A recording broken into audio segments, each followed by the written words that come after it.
to the finals, and she is none other than Top 6 na to. Top 6. Oh my God. she is none other than Sultan Kudarat. Lakas din talaga ni Sultan Kudarat eh.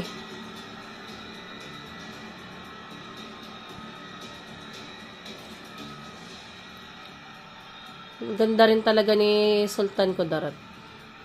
Top 6 na to. Top 6.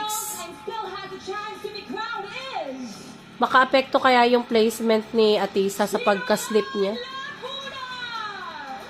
Ay! Siniluan Laguna. Parang alam na eh. Parang alam na kung sino yung top, top 6. Parang alam na yung top 6. Kakaloka. You have made it this far. Si Winwin. Muntinlupa. Sabi na eh. Si Winwin. Parang alam niya na eh. Nakasama siya sa 6. Ganun yung mga ganap. There's no turning back now. Quezon Province. Ay, Taguig. Kalain mo yon? Maybe no. Pasok si Kat. Baby no. Pumasok si Kat, oh. It's Ilan na lang? right. Quezon Province. Cebu City. Oh, kalain mo yon? Kasama si Cebu. Woo! Kaloka, kalain mo yon? That's right.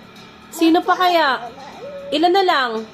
And completing the top 6 finalists. Oh my God, si Atisa. Si Atisa pa rin yan. Quezon Province. Sabi na eh. Sabi na't si Atisa pa rin eh.